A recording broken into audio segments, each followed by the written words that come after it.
Well, I've always been interested in history since I was little and started learning facts about Houston. And I'm just interested in all kinds of history, like the history of the T-shirt and haircuts and just things. And as a visual artist, I think about history as like the warp and weave of fabric, where you have the facts and memories, and as you delve into each strand, you go farther and farther and farther into the history of what, like Houston was named after Sam Houston, but you know, what did Sam Houston wear, and what was his life, and what did he do? And the same with the area out here. This area out here has a very interesting history. If you go back to when the first Spaniards came, and then the French, La Salle, looking for discover again the Mississippi, had a bad map, ended up shipwrecking in Matagorda Bay.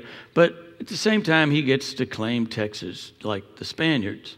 But he never made it back to France to really claim anything. So this area sort of fell into a quasi who owned what. Then the French, wanting to save it from the British, gave it to the Spanish. And then the Spanish, wanting to have one little Spaniard guy, wanting to have a house and a land in Italy that Napoleon had conquered and wanted to be a king there. So Napoleon made a trade and got back Louisiana again. And then Napoleon, being that he financed his wars through what he stole and stuff, he needed some more money. So he sold it to the United States. But still, it was like, well, who owns Texas? I mean, is it the Spanish, or is it, did the French have it? Did the United States have it? So the United States makes a deal with Spain that they could have Texas and the United States would get Florida. Now, the land is very interesting because it changed all these hands, but nobody ever really fought here. It's sort of unique in human history. But nobody wanted to come here. And the Spanish, they got some people from the Canary Islands to come, but they didn't work out. It cost a lot of money. So the Spanish and then the Mexicans decided that, well, we'll let the Anglos in. So they brought in Austin. And right in here is the Brazos River coming up. And the first settlers that missed their connection went up there and they settled right in the bend of the river, and they built a fort, and therefore the name. Then Santa Anna came through here and didn't burn Richmond because he wanted to keep his troops here, but then he went over to Stafford Point and burned it on his way to San Jacinto.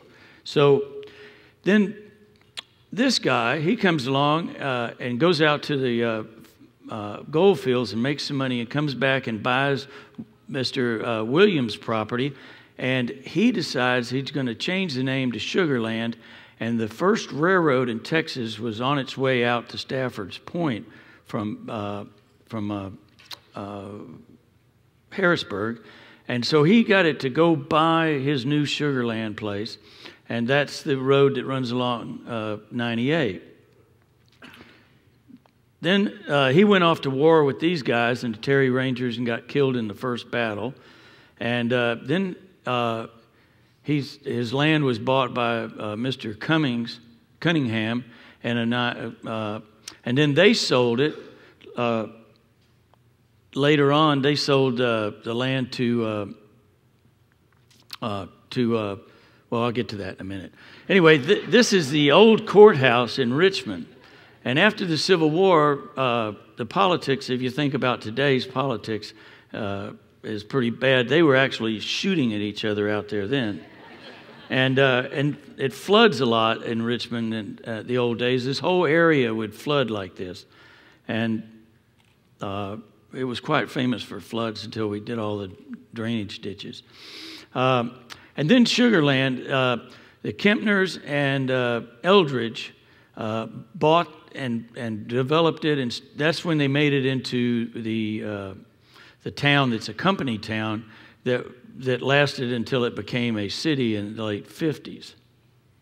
And here's a sugar cane being loaded.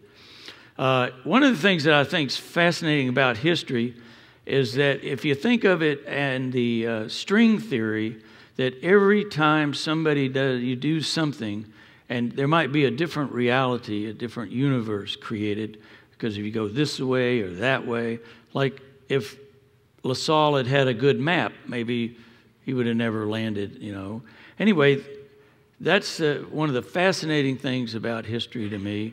And I hope everybody out here enjoys all the things they do and thinks about the history about it. And thank you.